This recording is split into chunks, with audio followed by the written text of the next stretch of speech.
So, welcome everyone to today's session of Learning Objectives from the Center for Practice Management. And today we're going to talk about how to effectively leverage LinkedIn. And many of you probably already have a LinkedIn account. It's a matter of whether you're using it effectively or not. And so that's what we're going to talk about with some live demos. And I will record the session and send you the link, and it'll also go in the video archives with the other Learning Objectives webinars as soon as I can get it out there. So, just kind of as a reminder of how powerful LinkedIn is, there are 590 million users globally, 165 million are in the US.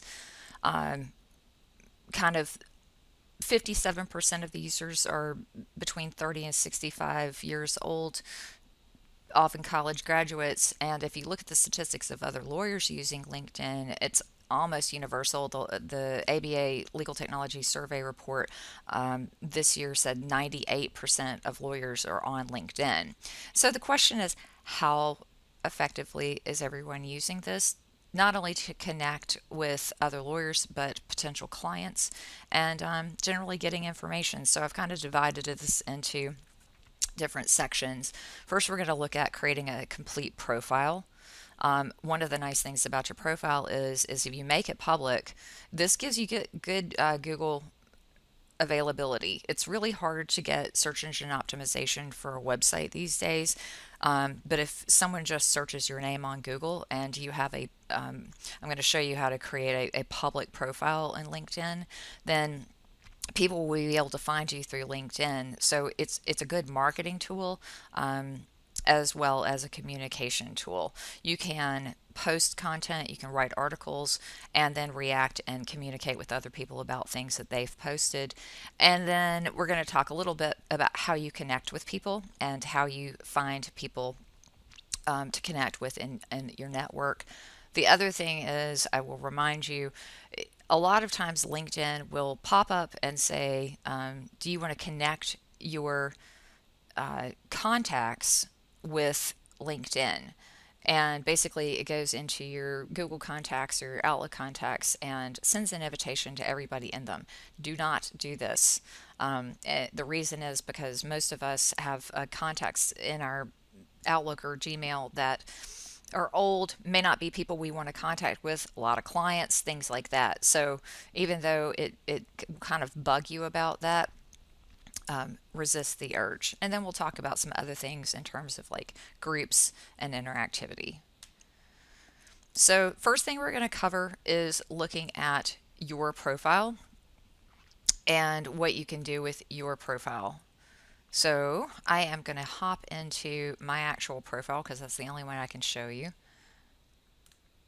And this is the homepage of LinkedIn. We're going to focus on the LinkedIn browser-based interface. There is obviously an app for Android and iOS.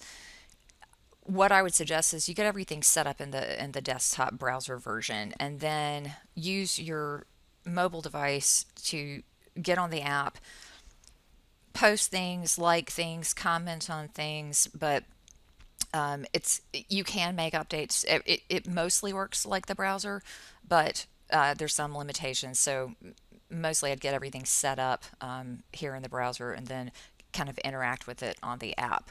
So kind of walking through a LinkedIn profile. So what we want to do is you go over here and you click on this, and that takes you to your profile where you can edit different things, and it tells you a good bit of information. So starting from the top, uh, you can put your picture in. Your picture is very important. You want a good clean headshot. If you don't have a good headshot, you know you can have a friend with a camera and take pictures. Outdoor lighting is best. I like interesting backgrounds. Some people have some really very clean backgrounds. Just try to make it not look like Olin Mills with the gray modelly background if you can help it. Also, make sure that you have rights to use your profile picture. And then the other thing is you can add kind of a larger background image. This only shows up when someone's looking at your profile, and I change mine by the season. You can put your firm's logo up there. You can put a picture of your building. You can do all sorts of things with this. Um, so, the sky's the limit in terms of making changes to that. And then the next thing is obviously your name. Vamos. And if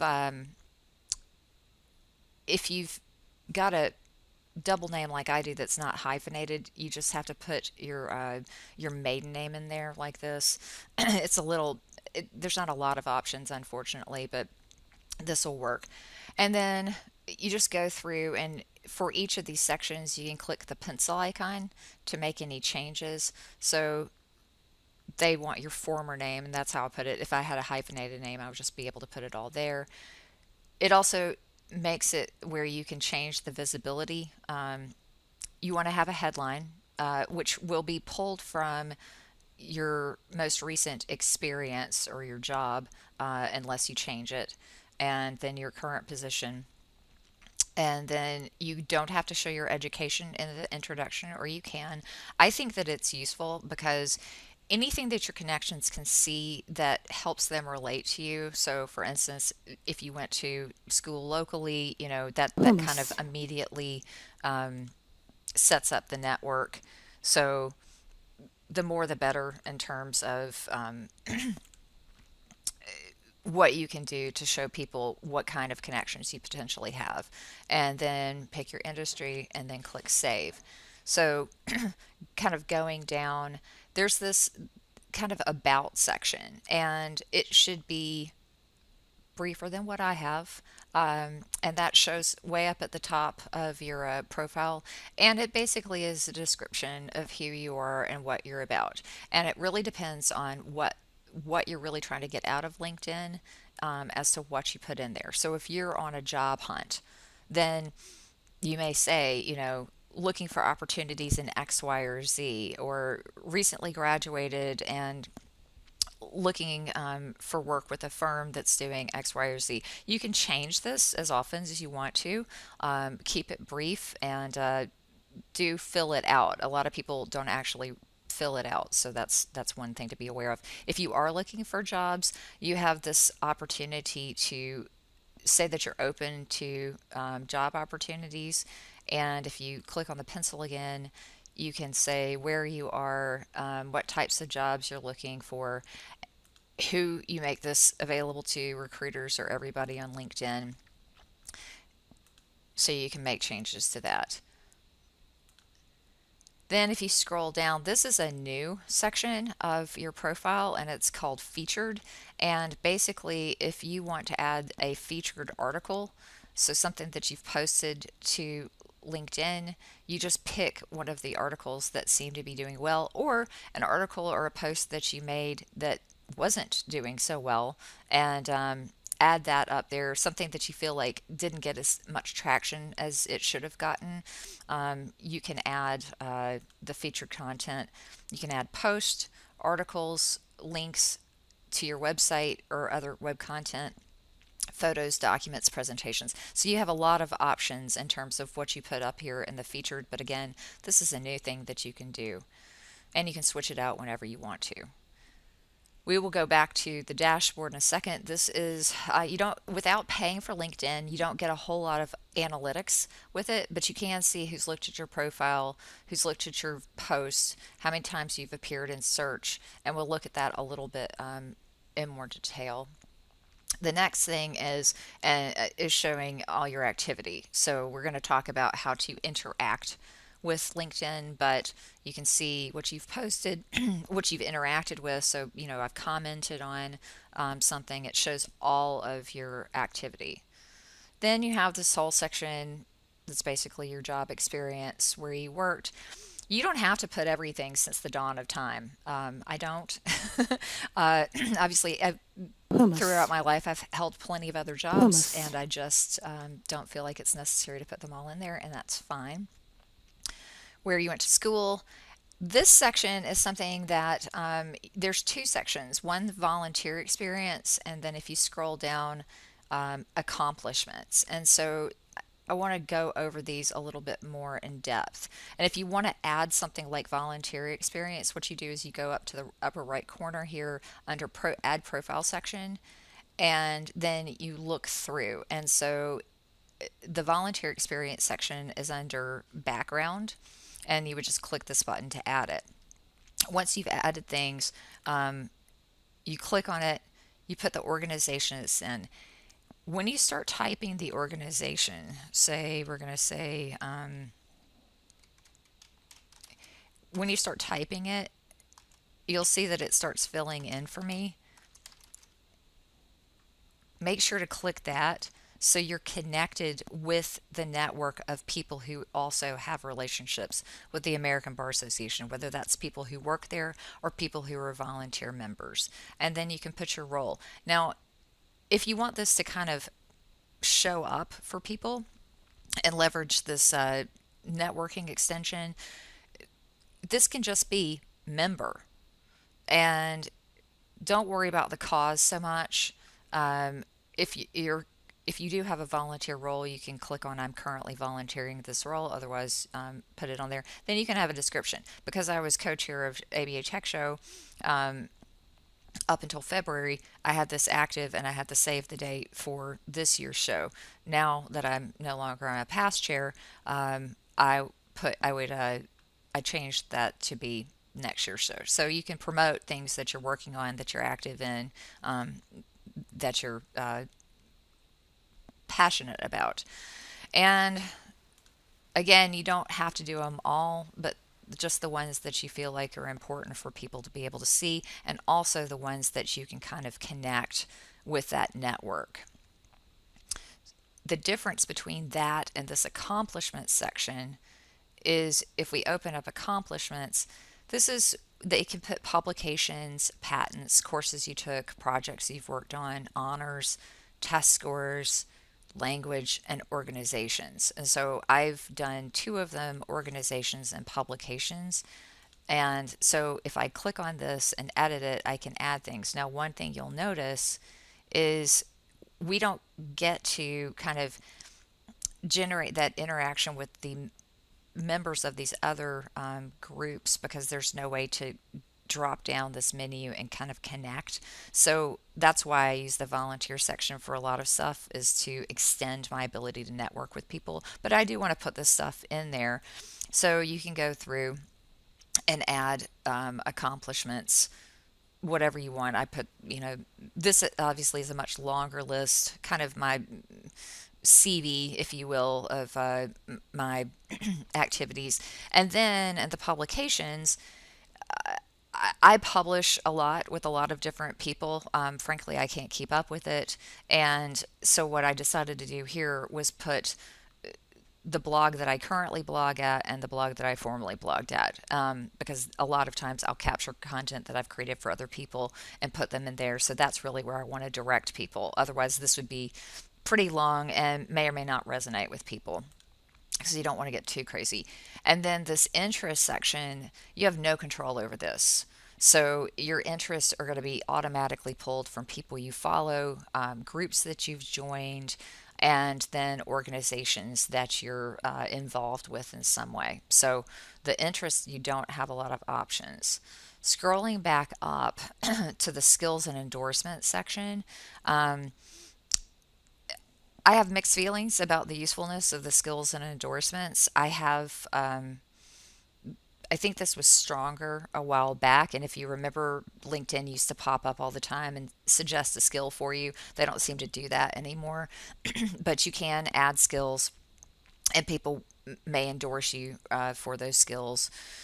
So it's a good way to kind of extend this. Be careful. It used to be that LinkedIn would call this specialties, and bar associations had a huge issue with that particular word because it's generally not permitted unless you have a specific recognized certification or specialty from the bar association or an organization that bar recognizes.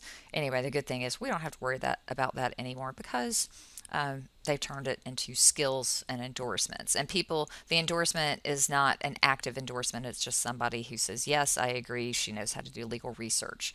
And when you add a new skill, You can start typing. You probably want to add skills that when you start typing it. So if I said legal project management, try to use phrases and terms that other people have used so it's more recognizable. You can put anything you want to in here and it'll accept it. But um, and then the other thing is you'll see that I have some recommendations. And if you want someone to recommend you, then just click and ask for a recommendation. Um, you have to specify the person, and especially if you're new to the workforce, this might be a good thing just to let people know if you did some internships or you did any work with the university or whatever. Ask someone to write a recommendation for you. On the other flip side, make sure you give recommendations to people, and give people kudos because people like that. So again, there's a lot of different things to fill out. Your goal, and they'll kind of keep track for you, is 100% completion, and you can always go up to the add profile section and just go through and add what makes sense. For instance, if you have Spanish language uh, capabilities in your firm, add that as one of your languages and things like that. So, the other thing that I wanted to show you is your privacy settings. And so, what we're going to look at is over under this little kind of me section. If you click on it and you go to settings and privacy, there's just a few things I want to show you in this. And one of them is under privacy. You could scroll through all of these, but under this section on privacy, I think it's really important if you scroll down to how others see your LinkedIn activity. I get asked this question a lot by attorneys, whether or not people can see when they've looked at someone's profile. And I'll show you they can. So if I go and look at someone's profile, they will see that I looked at their profile, and they will see whatever information I give permission to see. So if I click here, they'll see my name and headline, which is what I default to.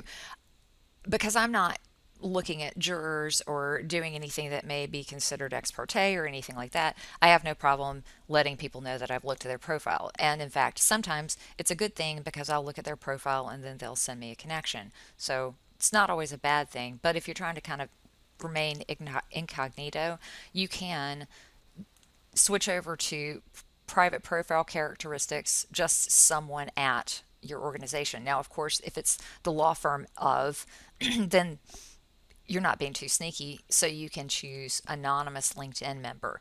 It will remind you that if you use the private mode or private profile characteristics, it's going to disable who viewed your profile. So their way of trying to keep you using this setting is if you select either one of these settings, you won't be able to see who looks at your profile either. Now you can toggle this back and forth. So if you do need to go do some kind of incognito research on LinkedIn, you can turn that off and then turn it back on again. So that's one thing to be aware of.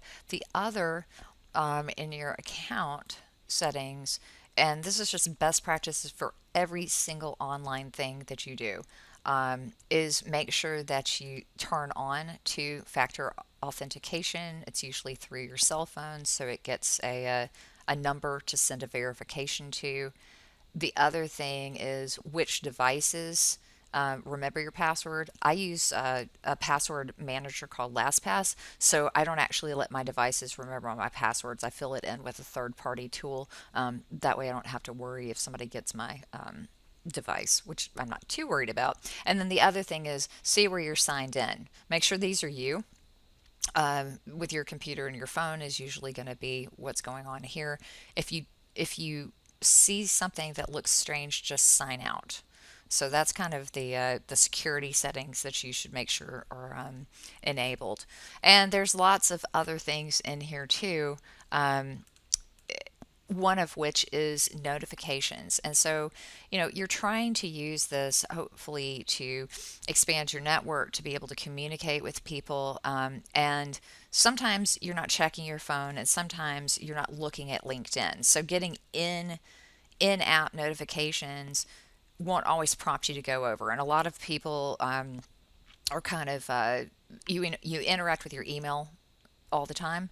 So if you want to have notifications from LinkedIn sent to your email, you go to communications and you click on email. And then I think the most important thing to have email sent to you is if you get either comments on a post so you can read them and make sure that you're happy with them and respond if necessary. And then the other thing is if somebody sends you an in message.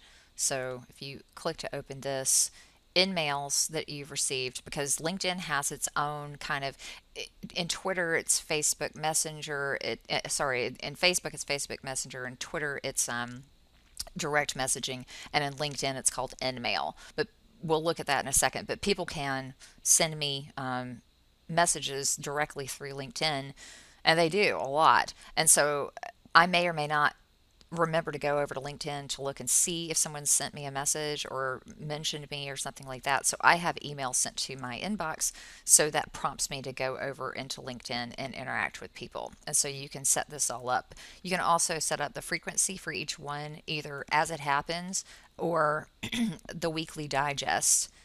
Recommended is based on some algorithm that they have, so you have no control. So I like either individually or weekly. So those are, it's all again, if you are in LinkedIn and you're looking for all this stuff in terms of settings, um, you're going to want to go into me and then settings and privacy, and go through the different options.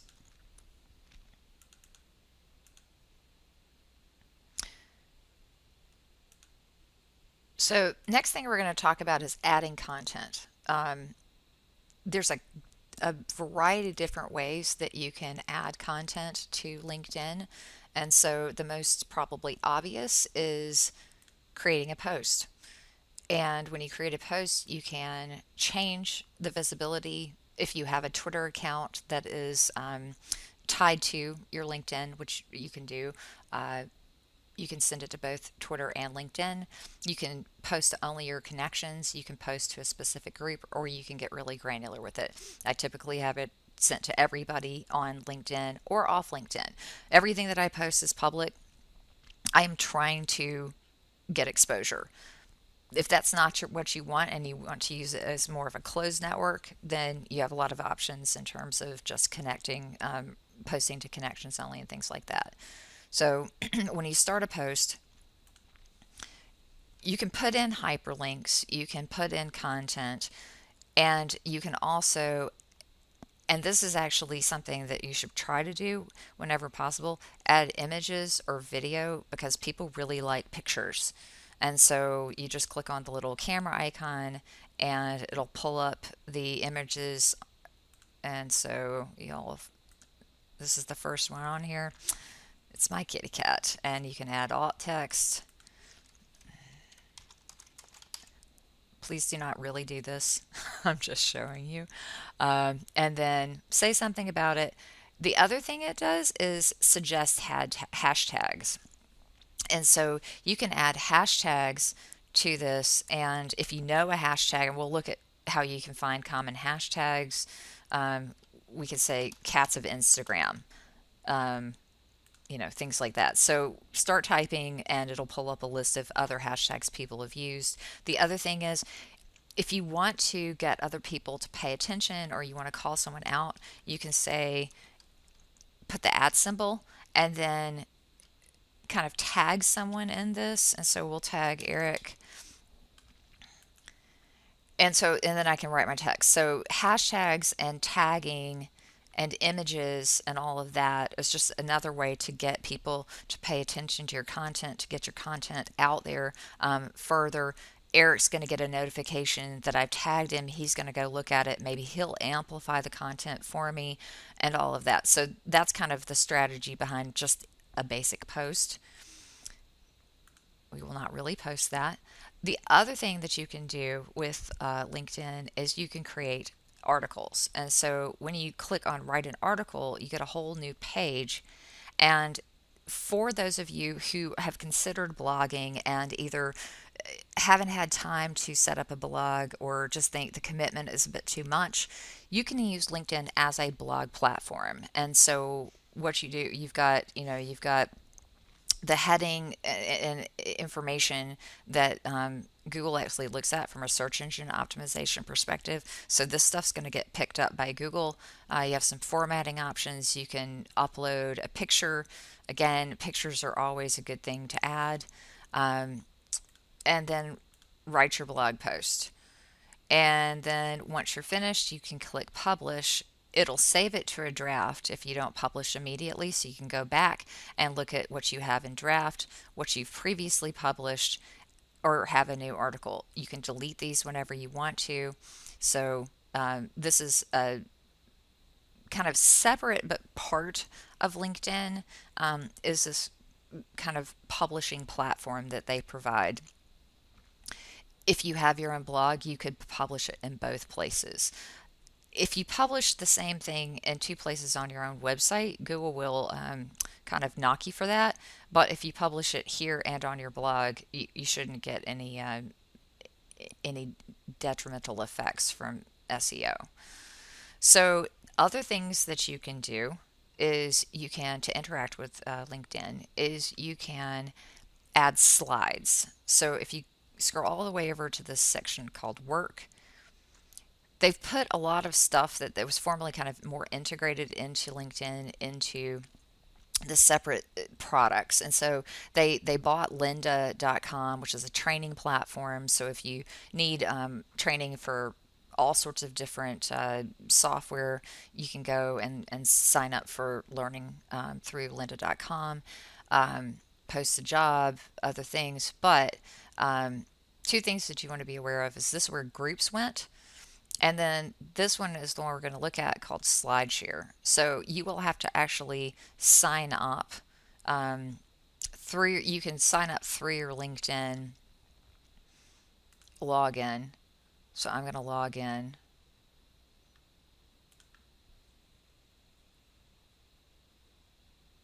And then if I want to share, I just click on upload and I can upload files to SlideShare. This is also shared widely through a Google search. So anything you upload, if you have a slide presentation, you can upload it here and it will be shared very widely through keyword search in Google. So it's something to think about if you have a really nice slide deck that you're proud of. In terms of groups, if you click on groups, and there's a couple of ways to get into groups. I'm already a member of a lot of groups, and I can just click on here and post to the group. That's another way to interact. You can also request to be added to groups. So go over to requested and click on discover. And it's going to suggest groups to you that it thinks are relevant to your experience, and then you can click on it, kind of get a sense, and ask to join the group. Another way to find groups is to go to the search and say I'm looking for a group of family law attorneys. So if I type in family law, go to in groups. So the search lets you look for different segments of LinkedIn. We're going to look for family law and groups. This is going to show me all the groups that are focused on family law, and you can see there's a whole lot of them. So you could add a little bit more in your keywords to try to be more specific, and then you can click on the group and join it, and then preferably interact with it. So that's yet another way you can add content, interact with people on LinkedIn, is through the groups. My experience with groups, quite frankly, is that unless you find a really good one, there's a lot of people doing a lot of marketing on the groups, and that gets a little tiresome. So Other things to do to interact with LinkedIn is as you're going through on the main page, this is your feed. And so this is going to show you content from your connections. And it's also going to show you a bunch of ads, which you can pretty much easily ignore.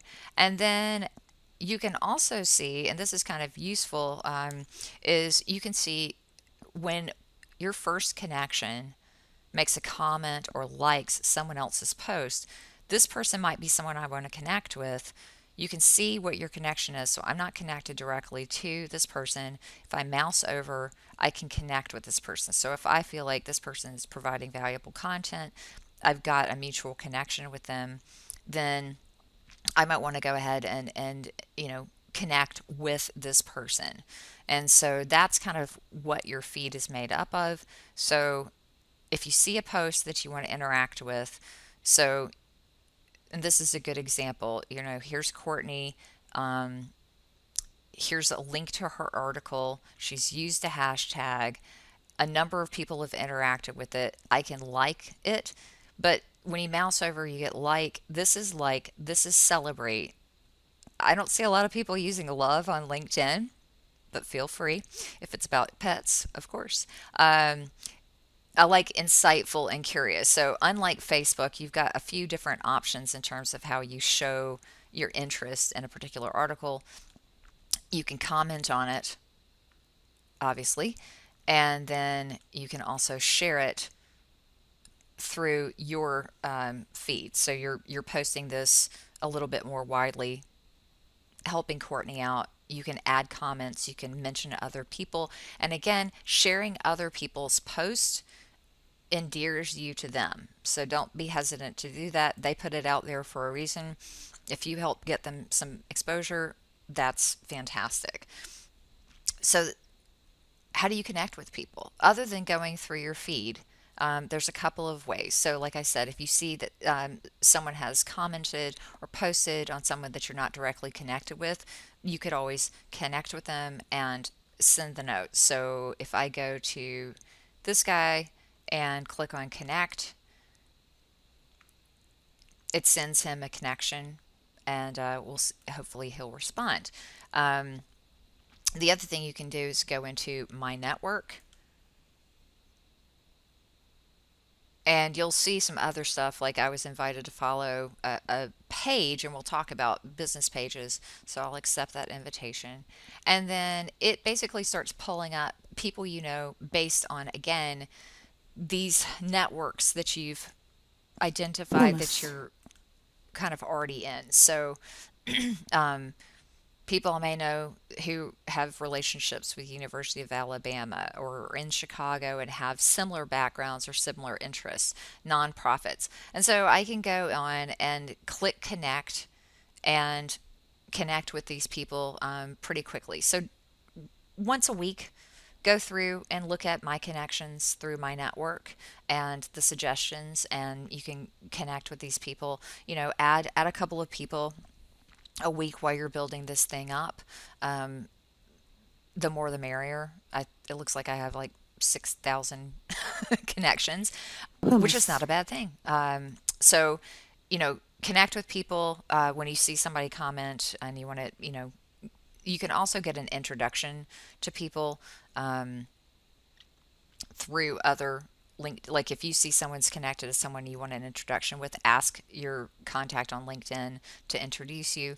I have found that I've wanted to talk to CEOs of huge companies, found one of my connections that has connected to Yes. that person, and then find out that, yay, Yes. they're happy to make a connection for me. So it's you can really work the networking aspect of LinkedIn.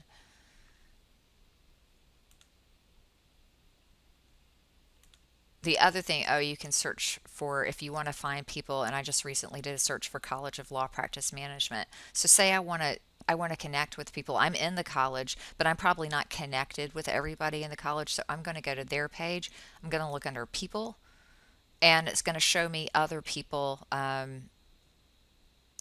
who are also listing College of Law Practice Management as either something they're in or something they're interested in, and so I can connect. It also shows me who are my shared connections are. So if someone like this with I have 80 shared connections, it doesn't even make sense that I haven't connected with this person. So I would click on connect. Now this is where you can get a little bit more granular, add a note, say, I see we're both in the College of Law Practice Management. I can't believe we're not connected, and send an invitation so they get a little bit of Hummus. background about where you're coming from. So that's another way that you can find people. So going back to the home screen, Hummus. sorry, I have tried to turn off my Slack, but I guess one of the interesting things about working from home is everybody is communicating through new tools. So it's not just email anymore. So back at the home page of LinkedIn, a couple of things to know about using it as a research tool, which I actually use all the time. So I'm scrolling through my feed and I see something that I want to get back to. So Richard Cheskin says there's an interesting article. I may not have time to read it now. I may want to get back to it later. So all you have to do, and you can do this on your phone as well, in the upper right hand corner, click on these little three dots, and you've got a whole bunch of new options. Copy the link to a post, unfollow Richard, report it, other things like that. But the thing that I find very useful is save. And so you can go through and save articles kind of as a bookmark.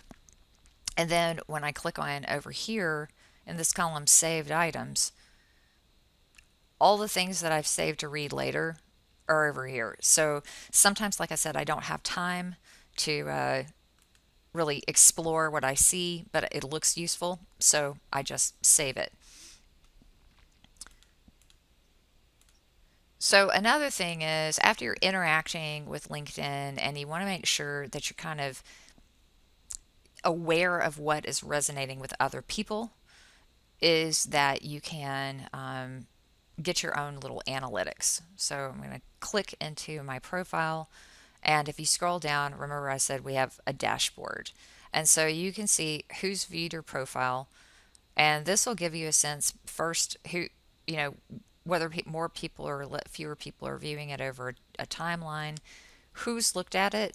Remember I said you could now this person doesn't have a profile picture. In a perfect world, you should definitely have a profile picture. This person is remaining anonymous, so they're in private mode. I just know that someone looked. Can't tell who. Doesn't matter if you have a premium account or not. Now, if I had a premium account, I could see everybody who's looked at me over time.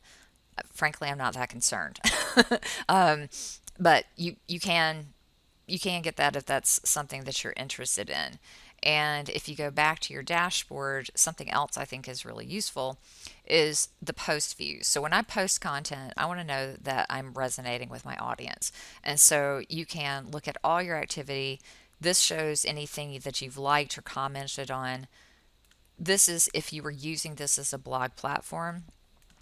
And posts is where I'm posting content. And so you can see things kind of at a glance, how many people have interacted or liked with it, and how many views you've gotten of your feed. So if you click on that, you can see who kind of generally has viewed it, what their title is, and where they are, and whether something has been reshared and by whom. So, one of the things that you can learn from this is if you see something that has 63 views, but you think it should have gotten more, you can repost it. So don't be afraid to repost your content and push it up in front of people. Right now, there is a whole lot of information flying around. It's hard for people to see. Not everybody, as you could tell, the news feed in your LinkedIn is scrolling all the time, so people miss stuff. So don't feel reticent about reposting things that you feel like should be amplified. The other thing is if you kind of scroll through to re-emphasize a point about adding pictures, this is just still image of the, now I did put this in SlideShare, but this is a still image from the slide deck, and I just put that in when I posted about this tips blog post that I wrote. Um, I got 1,340 views. And so that lets me know a couple of things. One, more like this. People like quick tips, people like interesting stuff. I should have tagged it. I should have tagged all the people that I presented with. I should have put a hashtag, and I could probably boost that up. So those are the kind of things to help you learn how to get your content out in front of people, if you're adding posts or adding content. Kind of going back to using LinkedIn for research, obviously there is a search here, that you can type in, and you can search for keywords like legal project management. And if you just click enter, it's going to show you people that have that title. It's going to show you, then you can say, I only want these keywords for these people who I'm first connections with, or second connections with, or are in the greater Chicago area. So you can start getting really granular with search and filters. And then if you want to back out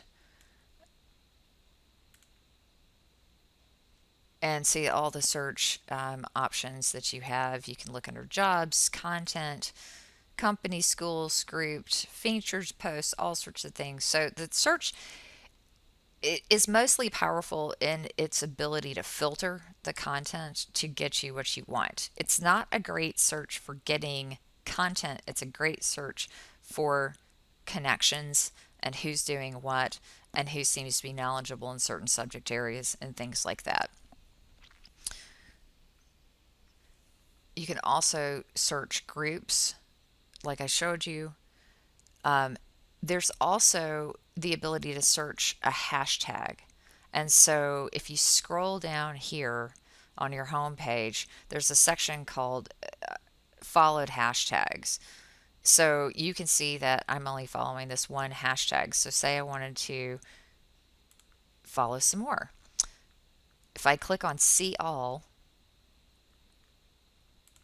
whoop, if I click on discover more, it's going to give me a bunch of hashtags that it thinks I might want to react with or interact with. So it's going to show me management consulting or programming or agile, because I probably typed in project management and things like that. This list somewhat changes. You can also do a search for hashtags. So if we want to see if other people are doing legal project management,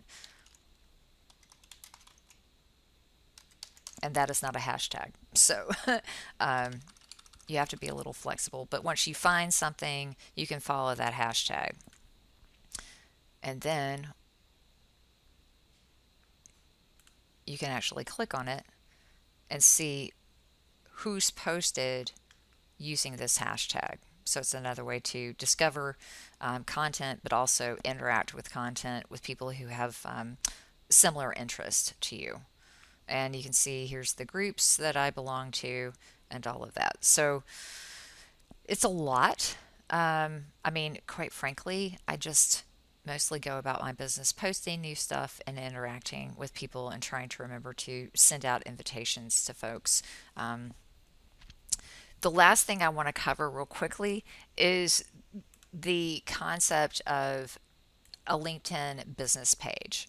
So, in addition to your personal profile, you can have a business page.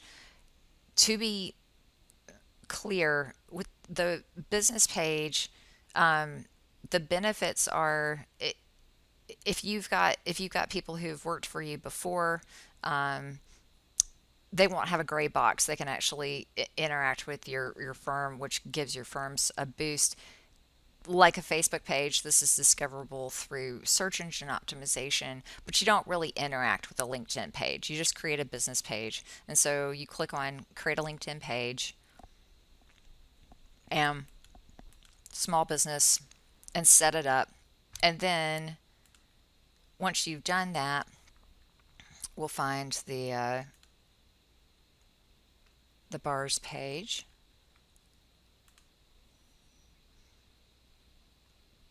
You can add posts. When you add posts from your profile, it'll add it here. You can have some about if you have jobs, who are employees or have in any way suggested that they have a connection with North Carolina Bar.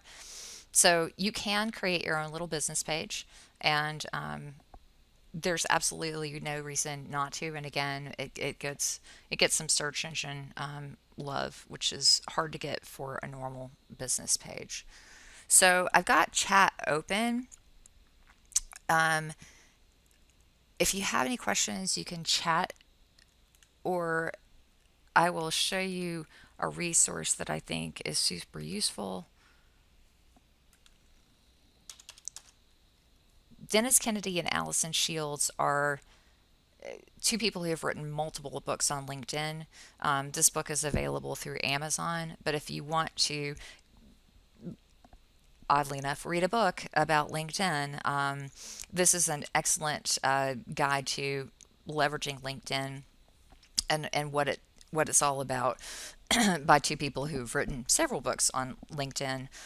This is They've written things for the ABA. This I do not believe is through the ABA. I think this is something they self-published. So I will end this recording, and then I'll open it up for questions. So thank you for your attention today, and I will finalize the recording and get you the link so you can look at it again if you need to, and I'll also send you a PowerPoint with some other information in it. And next up, we're going to do in April, we're going to talk about task management if you have Office 365. So I look forward to seeing some of you then.